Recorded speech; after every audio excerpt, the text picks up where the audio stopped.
Então, abrir a palavra de Deus aqui, no livro de Isaías.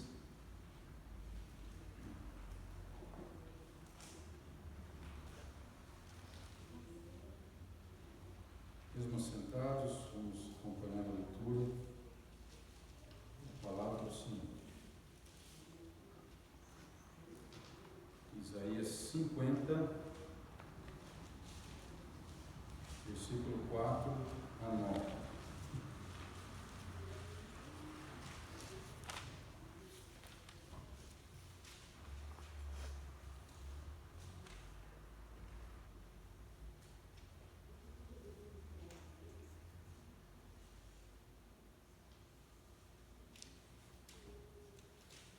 Diz assim a palavra do Senhor. O Senhor Deus me deu uma língua erudita, para que eu saiba dizer a seu tempo uma boa palavra ao que está cansado. Ele desperta-me todas as manhãs, desperta-me o ouvido, para que ouça, como aqueles que aprendem. O Senhor Deus me abriu os ouvidos, e eu não fui rebelde. Não me retirei para trás. As minhas costas ofereci aos que me feriam, e a minha face aos que me arrancavam os cabelos. Não escondi a minha face dos que me afrontavam e me cuspiam, porque o Senhor Deus me ajuda. Assim não me confundo. Por isso pus o meu rosto como um seixo, porque sei que não serei envergonhado. Perto está o que me justifica.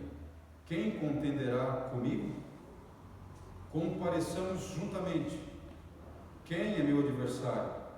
Chegue-se para mim. Eis que o Senhor Deus me ajuda. Quem há que me condene? Eis que todos eles, como roupas, se envelhecerão, e a traça os comerá. Um trecho do livro do profeta Isaías, que foi um dos que mais anunciou e falou da vinda do Senhor Jesus. Não apenas da sua vinda gloriosa, mas da sua vinda também em sofrimento, em humilhação, em desonra, o que é, como vimos hoje de manhã, um grande escândalo para os judeus que buscam sinais, e também para os gregos que buscam conhecimento, sabedoria, filosofia. Mas Paulo diz: para os que creem, para os que têm esses ouvidos abertos pela graça de Deus, para aprender. É o poder de Deus para a salvação de todo aquele que crê. Essa é a bênção da igreja. Mas como vimos de manhã, alguns benefícios da Páscoa do Senhor, sua ressurreição, nós queremos continuar meditando um pouco em mais alguns benefícios, porque são muitos. Não se esgota em uma mensagem de alguns poucos minutos, nem mesmo mensagens de um mês ou uma série de exposições. Alguns benefícios nós conseguimos identificar, mas muitos outros ainda nós vamos experimentar, não aqui, mas na eternidade. Estão além da nossa compreensão. Mas é uma alegria muito grande para nós podermos a cada manhã, como diz Isaías aqui, sermos acordados para o nosso momento de quietude com o Senhor. O nosso momento devocional, que deve ser uma disciplina espiritual desenvolvida por todos nós. Já foi em outros momentos da história da igreja algo empolgante. Havia até o chamado quarto de oração, que era realmente um quarto, um cômodo na casa, específico para orar, mas com o tempo desapareceu. E hoje em dia, há uma série de dificuldades quanto a isso, em que muitas pessoas querem já a coisa pronta, a devocional já enlatada, já se compram devocionários, alguns bem açucarados, mas certamente alguns muito úteis, sem dúvida, profundos, nos ajudam a ter um aprendizado na palavra de Deus. Mas a constância dessa prática infelizmente tem feito falta na maturidade dos cristãos do nosso tempo. Mas uma das bênçãos que nós aprendemos da ressurreição da Páscoa do Senhor é a nossa segurança. O que nos faz sentir seguros? Você tem um carro blindado, à prova de balas, que você se sinta seguro dentro dele contra assaltos. Aqui em Araranguá, graças a Deus, nós não precisamos disso, né? Mas tem lugares que é preciso ter um carro mais reforçado, né? Seguro. Nós estamos felizes e tranquilos com relação ao seguro da casa, seguro do carro, nosso próprio seguro de vida. Muitas pessoas que gastam muito dinheiro no seguro da sua propriedade, na expectativa de que tenham essa segurança e se sintam protegidos. Nós nos sentimos seguros com o avanço da ciência, que possibilita remédios, tecnologia e assim por diante, medicamentos que melhoram o nosso humor, nos ajudam a lidar com os revés, as dificuldades da vida, né? Podem aumentar a nossa serenidade, nos ajudar com relação à ansiedade, né? Esse tipo de coisa.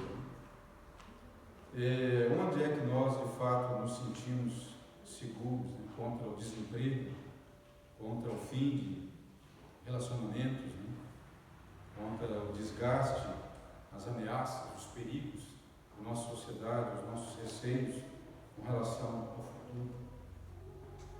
Nós aprendemos na Páscoa em Cristo, da Páscoa de Cristo, né? Que tudo aquilo que foi anunciado em figura no Antigo Testamento, em Jesus se torna a plena realidade.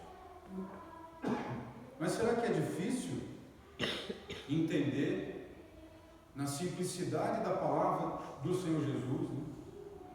O que a Páscoa significa para nós dentro dessa complexidade que ao longo da história Deus procurou tornar de forma simples,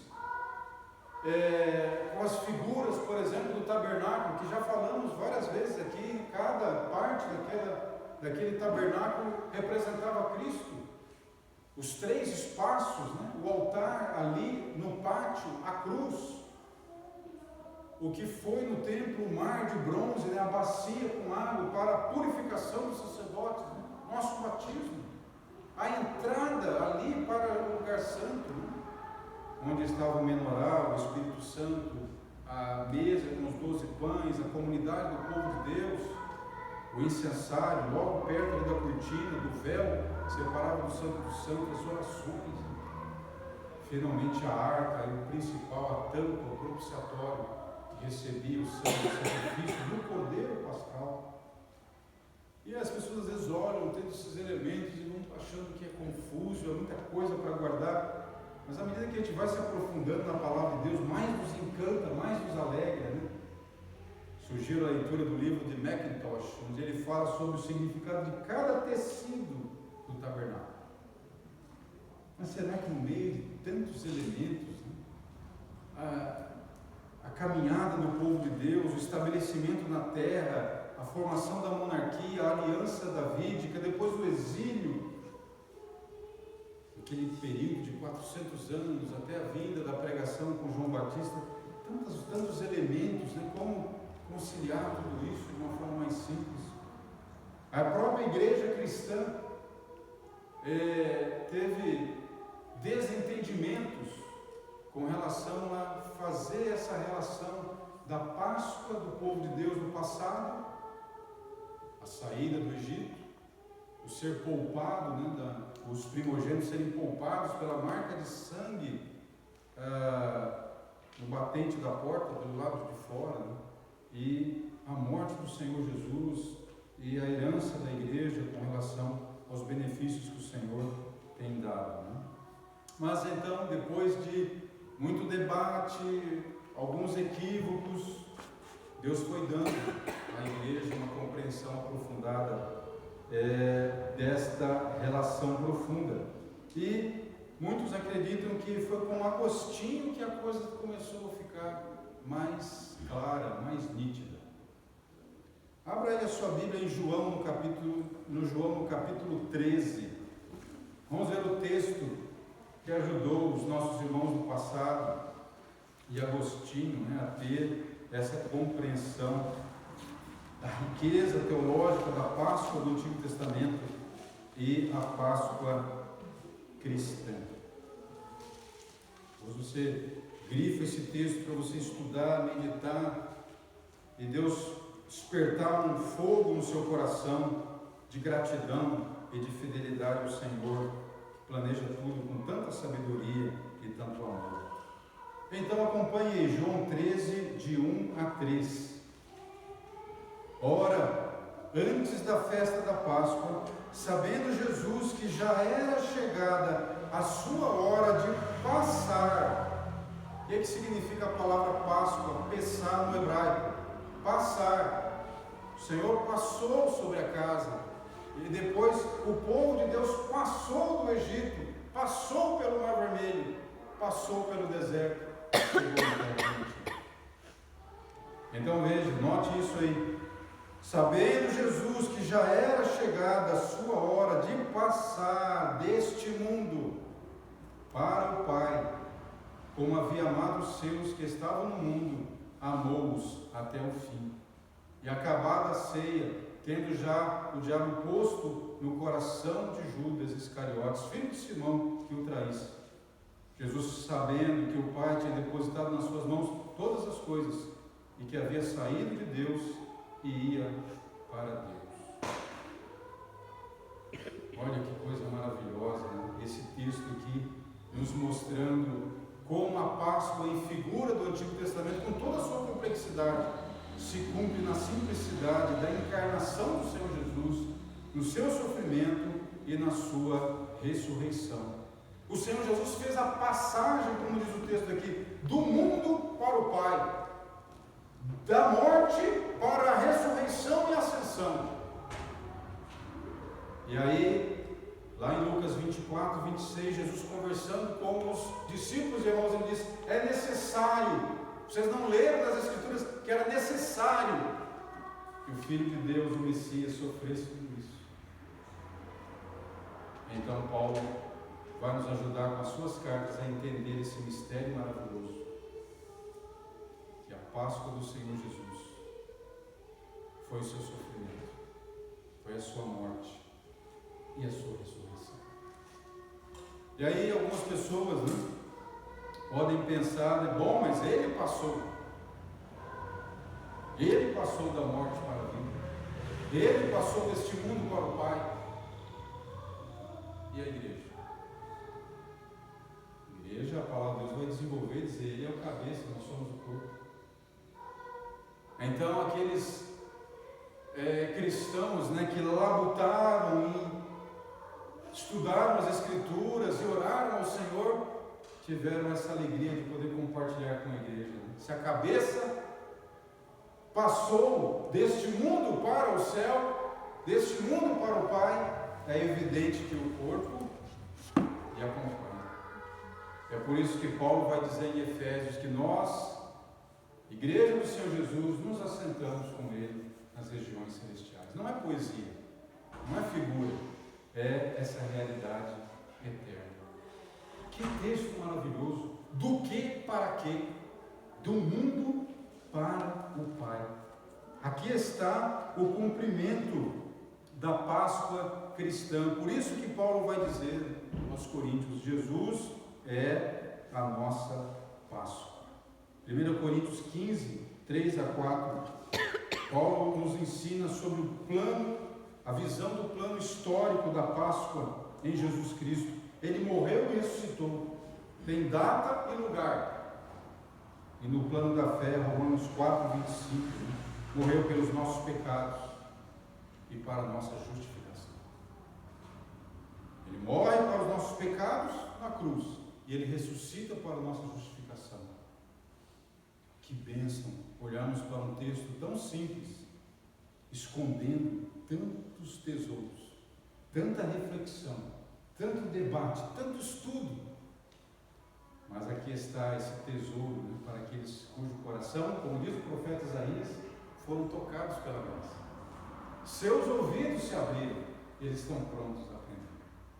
Mas há tantos que têm os ouvidos tapados, seus corações estão iludidos por esse mundo, suas energias estão voltadas para essa sociedade que vai passar, seus corações não mais se aquecem com essas profundas joias espirituais, com essa realidade maravilhosa que nós podemos celebrar em Jesus Cristo.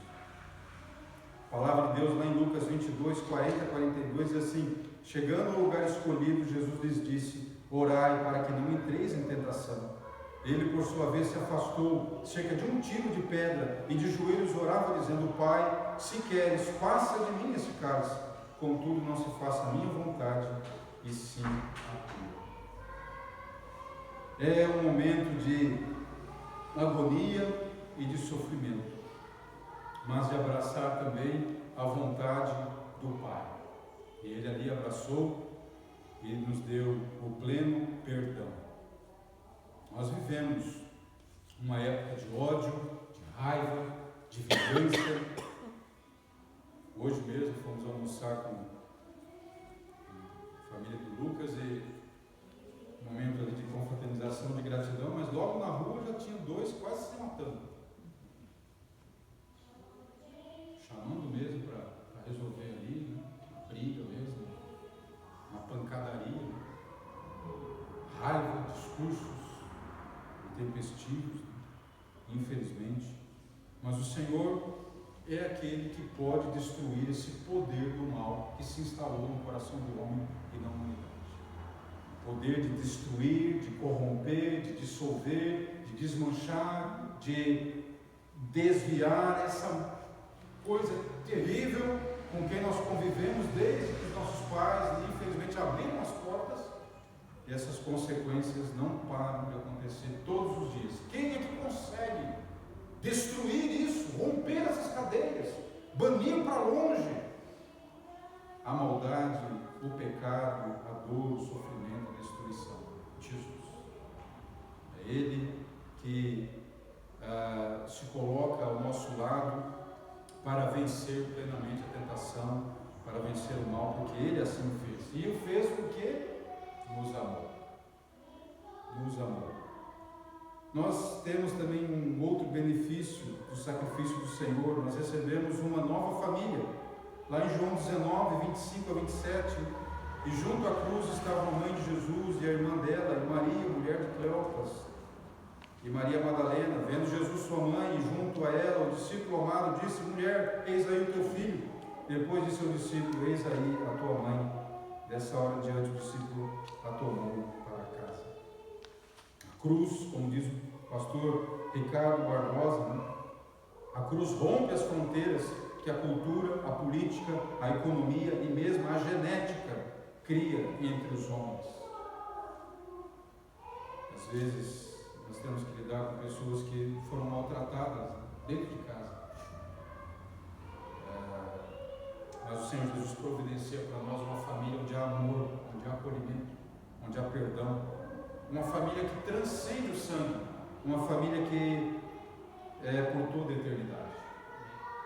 Por toda a eternidade. Aqueles que foram marcados e precisam lidar com esses traumas, com essas decepções, né? Poderão experimentar o profundo amor de Cristo, que foi rejeitado também o seu próprio povo, por aqueles que eram seus, mas são profundamente amados. O AA é um exemplo para nós de apadrinhamento, de acompanhamento, e para nós, já disse, ele nasce no contexto da igreja cristã, pegando o princípio do discipulado, de alguém mais experiente na fé, orientar, caminhar junto com alguém que está começando a aprender a respeito do Evangelho. E no AA, já dei palestra ali, já acompanhei reuniões, né? O apadrinhamento é justamente isso, uma pessoa com mais experiência vai ajudando aquele que ainda não tem muita experiência, que desanima, que recai.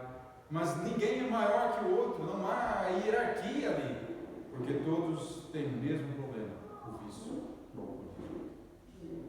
Então há respeito, há compreensão, todos usam o mesmo sapato, sabem onde o calo aperta. a respeito ao amor, à paciência e à perseverança. Ah, se a igreja voltasse a ter esse espírito, onde todos se vissem como pessoas que carecem da graça de Deus, né? Que não podem manter a sobriedade se não estiverem sob o governo de Cristo, e não ficarem condenando, né, uns aos outros e desprezando uns aos outros. Outro benefício que temos da Páscoa do Senhor é justamente estarmos sob a mesma autoridade, sob o mesmo governo. O Senhor diz, a sua palavra diz em Atos 2,36, né? O apóstolo Pedro dizendo: esteja absolutamente certa, pois toda a casa de Israel, de que a este Jesus que vós crucificastes, Deus o fez Senhor e Cristo. Então, a cruz expõe o pior do ser humano: traição, abandono, injustiça, violência, maldade, mentira, covardia. Porém, a cruz também vai expor a transformação que a graça de Deus opera na nossa vida. O mais vil pecador pode ser transformado em um homem piedoso. Pega um homem que ganhou a vida vendendo escravos, maltratando, muitas vezes condenando-os à morte no oceano, John Newton. E esse homem se torna um pastor, um compositor de um dos hinos mais cantados, maravilhosa graça, Amazing Grace. Uma mente atormentada, cheia de culpa, e agora tem a alegria de dizer que é perdoado, que é lavado, que é um renascido pela graça e misericórdia do Senhor. Então, ele está sobre o signo da cruz, ele está sobre o senhorio daquele que realizou o sacrifício perfeito para nos dar o perdão completo. A figura em Jesus finalmente se torna realidade. Outro benefício: nós ganhamos um caminho, nós ganhamos um sentido, nós ganhamos uma direção, nós ganhamos um método, nós ganhamos um rumo.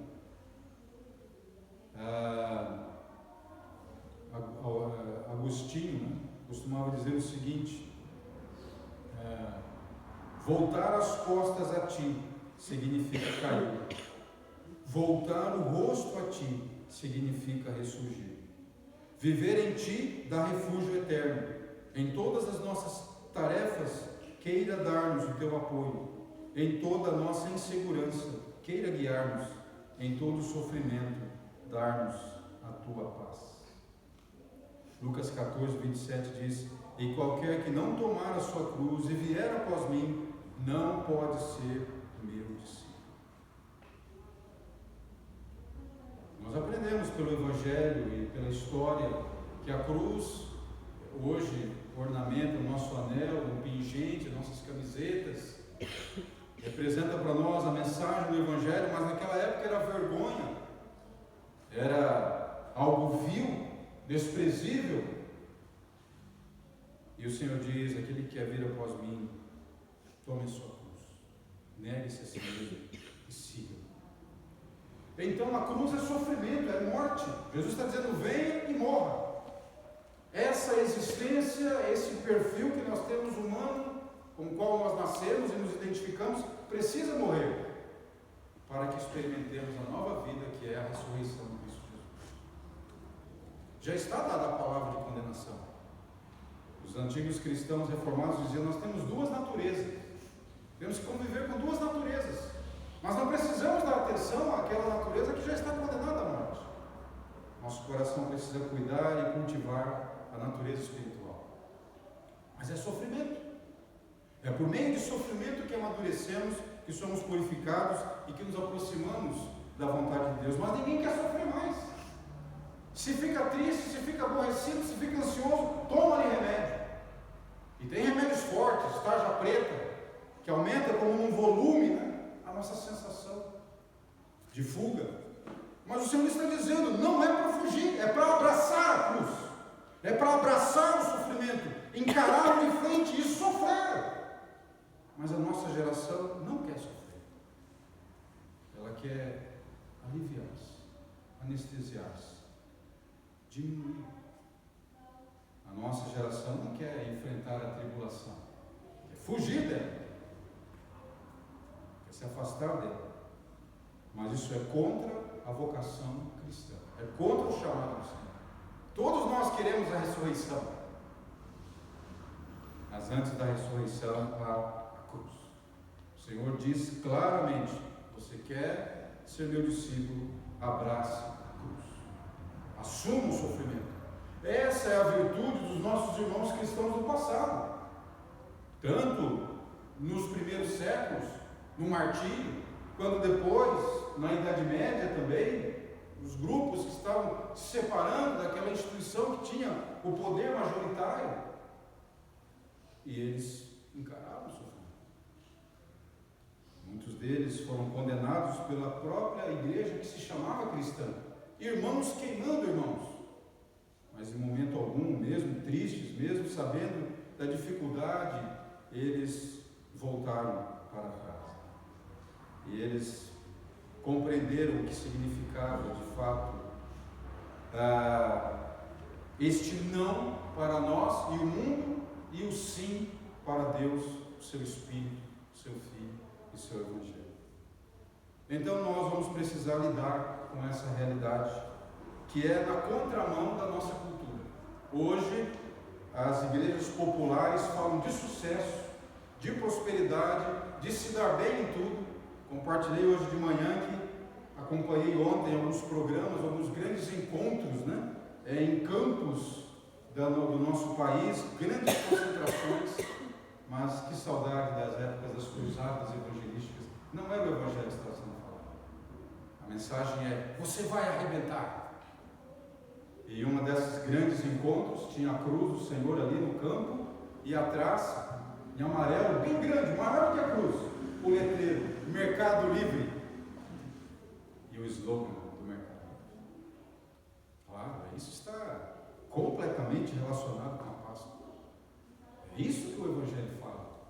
Vamos consumir, vamos enriquecer. Mas a mensagem do Senhor, que nos dá os benefícios da sua ressurreição, é a mesma coragem, a mesma determinação que ele teve para enfrentar o que vem pela frente. A renúncia, a negação. Então aquele Pedro que se amedrontou naquela noite, ao redor daquela fogueira, e negou o Senhor, e falou de forma rude: não conheço esse homem, não conheço. Eu não tinha dito que iria ter a morte. Mas é que sem o Espírito Santo, sem essa vida da ressurreição operando em nosso coração, no braço da carne, nossa motivação não dura muito tempo. Mas depois, o perdão do Senhor, o Senhor ter resgatado, pois o Senhor disse: o Satanás pediu para peneirar-te, mas eu intercedi por ti. O Senhor então reconcilia, o levanta novamente, o Espírito Santo capacita, e agora sim esse homem pode enfrentar toda a desaprovação e toda a perseguição. A nossa cruz envolve a negação e a afirmação. Nela negamos tudo aquilo que representa a morte, o pecado, a mentira, os poderes e as ilusões. Negamos aquilo que nos desumaniza, seja por meio do prazer ou por meio de qualquer tipo de sofrimento. Mas afirmamos a vida, o perdão, a graça e o amor. Nós recebemos também como benefícios da ressurreição do Senhor um lar. Salmo 23:6 diz isso: e habitarei na casa do Senhor para todo sempre. Hebreus, carta maravilhosa que estudamos juntos, capítulo 10, 19 a 22, diz: tendo, pois, irmãos, intrepidez para entrar no Santo dos Santos. Lembra do tabernáculo, lembra do templo, pelo sangue de Jesus, pelo novo e vivo caminho que ele nos consagrou pelo véu, isto é, pela sua carne, e tendo grande sacerdote sobre a casa de Deus, aproximemo-nos com sincero coração, em plena certeza de fé, tendo o coração purificado de má consciência e lavado o corpo com água. Aqui está, meus irmãos, uma época em que as pessoas querem se aproximar de Deus, desse lugar santo, por uma banda musical famosa, por uma celebridade, por alguém que sabe conduzir emocionalmente um encontro, um culto, né? E as pessoas então querem dizer, hoje o culto foi maravilhoso, alguém mandou para mim uma charge, um desenhozinho, né? Uma charge, que era a pessoa dizendo assim, meu bonito, você é a fraqueza de Deus, Deus vai te abençoar. E o rapaz na frente, com a camiseta escrito, adulto. Isso não é o Evangelho, que não liberta, que não transforma, que apenas ilude, engana e mantém as pessoas presas a seus vícios, presas às suas ilusões. O reino de Cristo é um reino perfeito. Mas longe esteja de mim gloriar-me, senão na cruz de nosso Senhor Jesus Cristo, pela qual o mundo está crucificado para mim e eu para o mundo. Paulo fala isso, Gálatas capítulo 6, versículo 14. Pastor Ricardo Barbosa diz, qual que é a glória de um atleta subir no pódio dos Jogos Olímpicos? Qual é a glória de um escritor ganhar o Prêmio Nobel de Literatura? Qual é a glória de Deus? Expressar o seu amor pelos seus filhos na morte de Jesus Cristo na cruz. Ali vemos sua graça, seu perdão, sua justiça. Paulo diz lá em Filipenses 3, 18 a 19, pois muitos andam entre nós, dos quais repetidas vezes eu vos dizia, e agora vos digo, até chorando, que são inimigos da cruz de Cristo. O destino deles é a perdição, o Deus deles é o ventre, e a glória deles está na sua infâmia, visto que só se preocupam com as coisas terrenas. Paulo está dizendo que os maiores inimigos da igreja cristã, da nossa fé, não são as pessoas que estão lá fora, não são os pagãos, são os falsos pastores, falsos profetas, falsos irmãos e irmãs do nosso meio, que se tornam inimigos da cruz de Cristo, quando interpretam o Evangelho com política, com economia, com coisas, o que diz o apóstolo Paulo aqui? Terrenas. É isso que os empolga. Como eles se animam com o seu time de futebol, como eles se animam com o seu partido político. Mas com as coisas de Deus. Certa ocasião, Paulo escreveu em uma das suas cartas, diz, só Lucas está comigo. Todos me amam. Inimigos da cruz de Cristo. Martim Lutero diz, vê, Senhor, eu sou um vaso vazio que carece ser enchido. Enche-me, meu Senhor, sou fraco na fé, fortalece-me, sou frio no amor, aquece-me. Faz meu coração arder para que meu amor transborde, envolvendo meu próximo. Em minha carência só há pecado. Em ti, Senhor, a plenitude de justiça. Por isso permaneço contigo. A ti não preciso dar, de ti só posso receber. Um homem que enfrentou a mudança radical de uma época que terminava um ciclo e começava outro. Onde ele encontrou forças? Na sua comunhão com o Senhor Jesus, abraçando a cruz. Reverendo Martin Lloyd-Jones, num texto chamado A Cruz de Cristo e o Orgulho Humano, ele diz, naturalmente, o fato que os escandalizou e os fez tropeçar definitivamente foi sua morte de cruz. Ele ali, preso, aparentemente incapaz de defender-se, condenado pelo tribunal. Não se vê dizer uma palavra, mas deixa que façam o que quiserem com ele. Aquele que se dizia o Messias, que podia curar os enfermos, fazer andar os paralíticos, dar vista aos cegos, ressuscitar os mortos, acalmar a fúria do mar. Aos outros salvou-se, salve-se a si mesmo, diziam dele quando estava na cruz. Desça agora da cruz e creremos nele. Coisa ridícula. Esta demonstração de fraqueza, verdadeiro fracasso e vergonha total. Para eles a cruz foi suficiente para provar que eram ridículas as suas reivindicações. Que ele era o Filho de Deus, que ele era o Salvador. Salve-se Rei dos Judeus, salve-se Filho de Deus, diziam com sarcasmo, zombaria e mofa. Puseram uma coroa de espinhos em sua cabeça e escarneciam dele e o ridicularizaram. Sua morte foi uma terrível causa de tropeço e escândalo. Mas havia uma coisa pior ainda que isso. Tratava-se do ensino que veio por meio de sua morte, as implicações da sua morte. A palavra da cruz é loucura para os que se perdem. Martin Lloyd Jones vai dizer que a igreja carregou essa vergonha do Senhor e abraçou essa mensagem que certamente trazia muitos também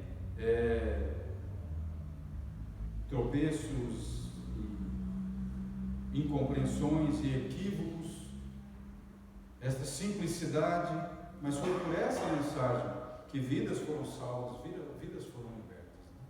Não pela mensagem que estabelece a fé cristã, a palavra de Deus como meio para sucesso nos negócios terrenos, mas a mensagem da cruz que salva, que perdoa e que liberta.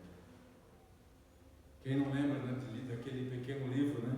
A Cruz e o Punhal, de um homem viciado nas drogas, participando das gangues, e o pastor David Wilkerson, já falecido, tocado pela graça de Deus, vai para aquela região, se eu não me engano, Nova York, uma periferia violenta, apenas para falar da salvação em Cristo. Não foi ali para tornar as pessoas coach, pessoas com posses, pessoas bem-sucedidas que se vestissem de forma elegante e comprassem casas em Miami, na Califórnia, nos lugares chiques dos Estados Unidos.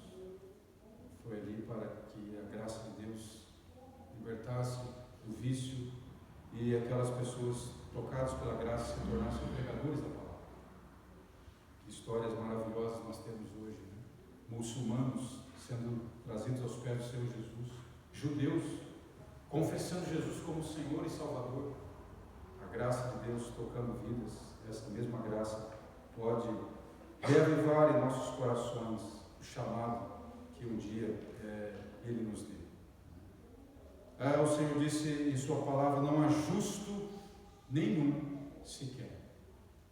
A cruz nos envergonha, quebra o nosso orgulho do intelecto, da moralidade, orgulho das nossas façanhas, orgulho das nossas medalhas, das nossas conquistas, do nosso dinheiro, dos nossos bens. A cruz quebra tudo isso, lança como ídolos inúteis e abre o nosso coração para entronizar o verdadeiro Deus e Senhor dos Senhores, o humilde Jesus que entrou no jumentinho em Jerusalém e tomou o nosso lugar na cruz. É por isso que o profeta Jeremias vai dizer: aquele que gloriar-se, glorie-se no Senhor.